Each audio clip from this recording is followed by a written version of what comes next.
Okay, we're going back to back on Ask An Innovator today. We have an awesome guest, Mike Larizza. I have been working on this gentleman to get on this show now for about a year and a half, and I've landed him. One of my favorite people in Thunder Bay, and I have a little bit of a, and you know I do this kind of this introduction, so here's what I've come up for Mike. P-words. I have P-words to describe Mike. Positive, polite, perspective, punctual, prolific, production, purposeful, and above all, people. Mike, great businessman, prolific Thunder Bay entrepreneur, and above all, Mike is one of the best people I've ever met. Welcome to the show. Thank you very much, Cole. That was super nice of you. Yeah, absolutely. My pleasure. Nice of you to be here. One of my all-time favorite Ask an Innovator questions. We're going to start right off. Thunder Bay, glass half empty, glass half full. Well, I'm gonna have to say it's very full. Very full. Very full. Yeah. Yeah. I know the perception sometimes is that Thunder Bay is half empty, but I'd have to say it's very full. Yeah. We've got a lot going on in Thunder Bay. Absolutely. Do we ever? Off camera is one of my favorite. Lots happens off camera. Before the camera started to roll, we were talking about. You were asking me some questions. Yeah. You were saying, find an abandoned house in Thunder Bay. Can't find one. Tell me where there's not development happening. Can't find one. In Thunder Bay. Mm-hmm. Look at innovation happening in Thunder Bay with law schools, medical schools, mm-hmm. transitioning from pulp and paper and a redneck town to technological innovations. Absolutely. Just in the real estate aspect, I'll talk about that first, is that try to find a flipper in Thunder Bay. Try to buy a fourplex or any residential property in Thunder Bay. You can't find them. You have investors from Toronto, BC, everywhere coming to invest in Thunder Bay. We always talk about the population decreasing, and you hear some negativity in the media, and that's fine. But if the population is going down, why do you see no abandoned houses? Yeah. With residential units, try to find an apartment building or an apartment in Thunder Bay to rent. There are condos being built every year. You have cottages being built, houses being built, and you see no abandoned property. So how is the population down from 10 years ago? The facts are they're not, because you see all these abandoned abandoned places. You don't have to go too far. I mean, I've been spending a lot of time in Winnipeg, as you know, lately, and every time I come back to Thunder Bay, and you have to go away to be able to come back and appreciate what we have in our own backyard, outside of the natural beauty of the mountains and the lake. We have this effervescent, dynamic, growing, gentrified city with two viable downtowns. Oh, and we're going to get into hashtag raise the roof. We'll get into it. Not quite yet, but we'll get into our thoughts about Victoriaville. Okay. We've had a few guests, as you know. Shelby's been on. Yes. And our former mayor has been on talking about it. Yes. And great so guy. Absolutely. So we have you and I will. Awesome. This is the horse's mouth when it comes to Victoriaville. So we'll get into that. You're a very positive guy. Thunder Bay, would you say Thunder Bay is generally a positive? So we said glass half empty, glass half full. You said glass half full. There's a lot going right about Thunder Bay from a business perspective. And again, we'll get more into that. Just as far as our community goes, as far as people go, you being one of the more positive people that I know, truthfully. Thank you. Is Thunder Bay a positive place? Honestly, not always. Not always. But that might not even just be Thunder Bay in general. It might be all over. So fair. That it's hard to say, but yeah, and I don't know why. I was talking with my wife the other day. We went to a ski hill. 12 minutes from our house. 12 minutes from our house. We were at a ski hill. I was like, really? Under 15 minutes we were at a ski hill, and it's just a beautiful place. And you talk to I talk to a lot of tradespeople. A lot of people are busy. Talk to people in business in Thunder Bay, and they're saying, things are well. Things aren't that bad. I think every city has its challenges, every single one of them, and we definitely have some too. But as long as we're moving in the right direction to change that, in a positive way, I think we'll get there. Where does your positivity come from? Was it your environment growing up? Is it just something that a mindset that you have every day? Do you work at it every day? You know what? yeah, probably the environment I had growing up. Yeah. That could be part of it. But I mean, we're here. You might as well enjoy being here. You know what I mean? So life is short. Yeah, life is short. So Yeah. enjoy being here. Have a smile. Yeah, it's very easy to pull out all the negatives. Right. But what's the point? What's the point? One of my my sayings is throughout my day is just control what you can. That's right. And we know there's only one thing we can control, which is ourselves, and one thing we can't control, which is other people. I mentioned in my little introduction of you that you're very good with people. Okay. You stay positive. You deal with people very well. You deal with people every day. I mean, you're a landlord, which is a people business. Yes. And I know a lot of landlords, and they, the best part and the worst part of their day are people, right? The building is okay. It's the people side of things. Do you think having a positive approach to people is better for your business? Absolutely. Yeah. Absolutely. You should be positive. You know what I mean? Like, being positive, enjoying being there. If you don't like it, don't do it. And when you are positive, everyone's happy around you. You know what I mean? So, and being honest. Yeah, I think being honest with everyone, laying everything out, letting them know what's going on, what's not. They appreciate that. You know, if being a landlord, things happen. Air conditioners break. Handles don't work, and do I as a landlord want an air conditioner break? No, it's going to cost you a bunch of money to fix it. But they break, so you just let them know, hey, it's getting fixed. We'll do what we can, and they appreciate the honesty. For a moment there, they're upset, but then they get it. They get it. Yeah. So a question I love to ask people like yourself, and you deal with a lot of responsibility. You have you have to burden a lot of challenges as an entrepreneur every day. When your phone rings, if your phone rings 100 times in a day. How many, I'm sure, text messages, and if it rings 100 times in a day, or you get 100 texts in a day, how many of those texts are putting out fires? Quite a bit of them. Yeah. Yeah, like with the cell, we get texts and phone calls. Like, there's some days where it's 10:30 in the morning and I got 11% battery left. And I'm like, okay, it's gonna be one of those days. And you have a couple more cups of coffee, but it's just part of the gig. Yeah. And you roll with it. Yeah. If there's a day where you're just in a bad mood, you just put it on silent. But other than that, you just deal with it. Yeah. And it'll work itself out. Yeah, that's absolutely amazing. We got about a minute left in this segment, and then when we come back, we're going to dive into some more entrepreneurial aspects of Thunder Bay. Just building off of the positivity thing, quick kind of tip that you do. So personally wise, I mean, I know you go to the gym. I find that very, very important. And is the gym for you a way to kind of vent, and is it a way to kind of release?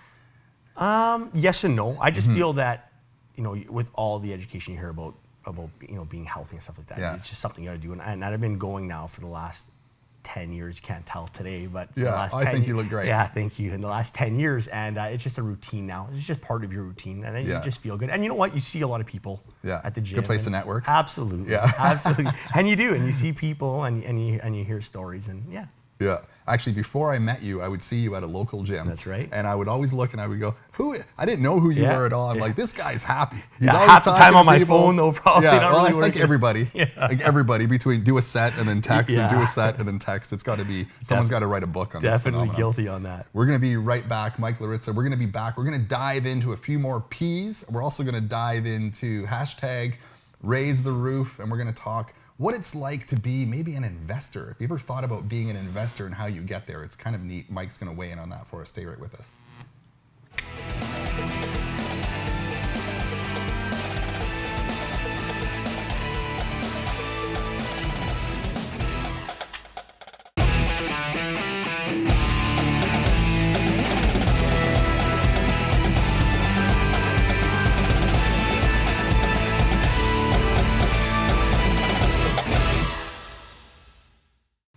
All right, here we go. Welcome back to Ask an Innovator. I'm with Mike Larizza, someone I respect very much in our business community of Thunder Bay. Something Ask an Innovator, this show has talked about for the last couple years is hashtag raise the roof. We have in our South Core, downtown, Fort William. Are we still Fort William and Port Arthur? Or are we not technically. technically. Not technically, but I think still everyone calls it Fort William and Port Arthur. Yes. Like, is this ever going to change? I don't know. Does it need to change? I don't think so, but it should. Yeah.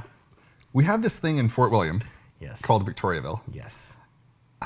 I mean, for the life of me, I can't get my head around it.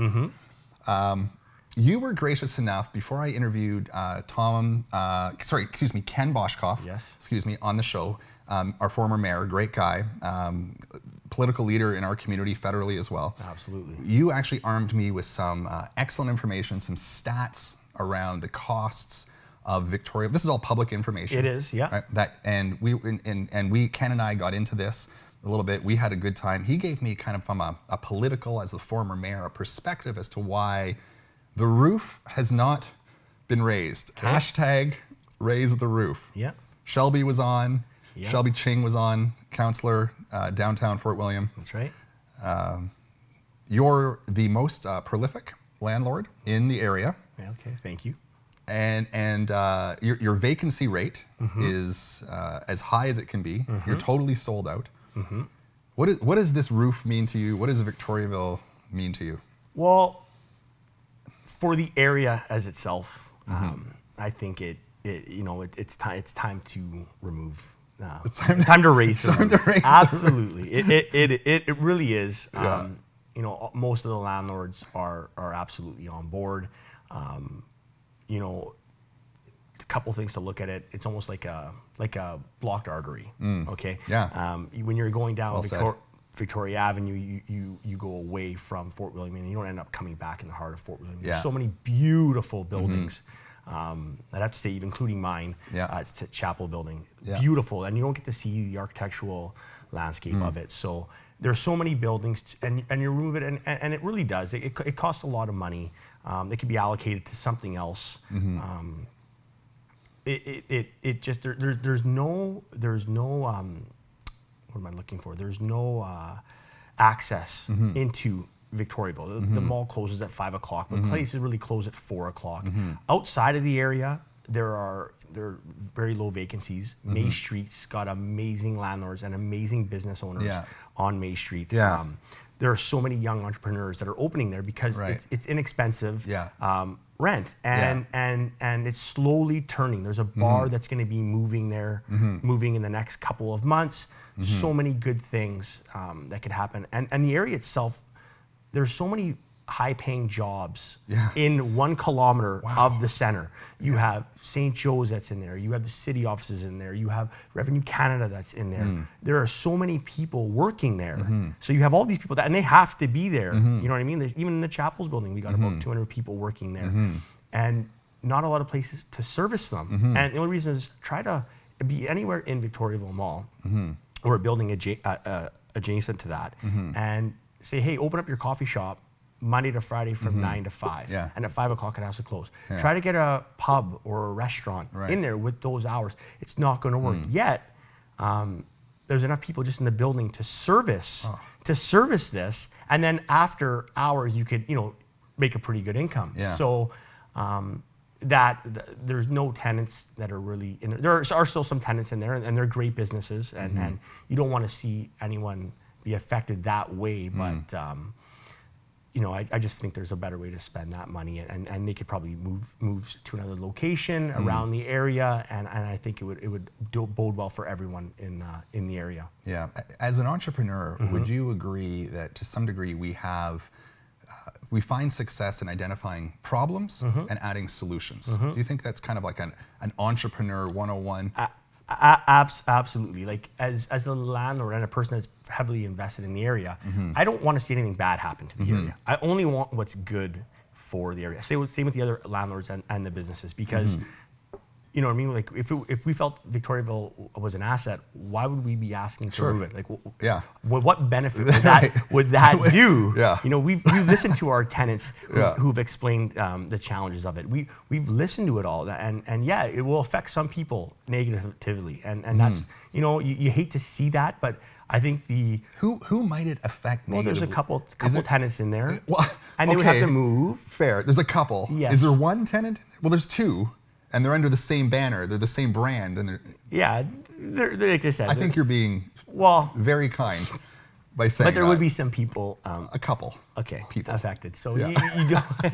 you don't, and you hate to see that happen, but Sure. I think there's more benefit Yeah. to that, and it just didn't work anymore, and there's Yeah. the buckets, and there's all that. I mean, there's literally, for people that haven't been, I mean, there's literally buckets, especially now with the spring thaw. Yeah. There's literally buckets, multiple Everywhere. buckets. There's over catching, 70 buckets. And then the cost to fix the roof, it's going to get to a point where it's going to get condemned. That's right. Because it's going to be a safety hazard, and then we're just more negativity compounds, as does positivity. Absolutely, and it also doesn't help the area that we're talking about removing Victoriaville or raising the roof of Victoriaville. So that makes it a challenge as well. But I've spoken to past tenants, and they've even said you could, as a retail outlet, you could give us free rent, and we still couldn't make it.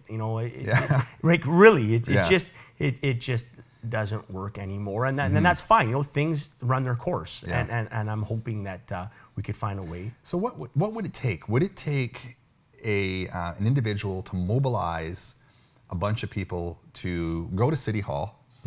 And City Hall, by the way, is in Victoriaville. Pretty close, yeah. Pretty much. Yeah. There's thousands of jobs, of individuals, civil servants making very good incomes within a 250-foot radius of this this mall. What would it take mobilizing a bunch of protesters to go down and stand on? I mean, it seems like a no-brainer. Well, what do we got to do? So how can I help? Yeah, well, thank you very much. By the way, the hashtag Raise the Roof has been great so far. Honestly, I think a couple things. I think originally when we first brought this up, no landlords actually went to city administration or the city or council and said, "Hey, we want this mall removed." So they have no idea what's going on unless you tell them what's going on. Yeah. So now that you do that, now options start getting looked at. There was an environmental that didn't have to get done now. So things are moving, and nothing's going to happen overnight like that. Absolutely not. It never does happen, especially when there are other people that are affected by this, right? But I truly feel that you get the right people in place, and you do a couple, do some things, some petitions, get some information, and you bring that to council and city administration, see how they do, right? Now, if it's going to be, I'm not going to say this is the actual number, $50-80 million. Well, it doesn't make sense to do this, okay? No. But if it does make sense, hopefully that the city looks at that and give them their approval to remove it. Yeah. Wow. This was the best hashtag Raise the Roof segment that we have. Thank you. And we obviously, from a community perspective, we love Thunder Bay, as we talked out in the first segment. We're both very passionate, and I mean this show, and Shaw is so generous with their time in this studio for us to be able to talk about what's right about our community and educate people. And really, at the end of the day, you really brought up a good point. It's about education. Yes. Bottom line. In the next segment, we're going to come right back. We're going to talk to Mike a little bit more about hashtag Raise the Roof. We could probably talk about it for hours. Yeah. We're going to go a little more into hashtag Raise the Roof, but then we're also going to talk about being an entrepreneur and what Mike's advice might be for the would-be entrepreneur who's sitting at home with a great idea to go out and get inspired. So stay right with us. Be right back.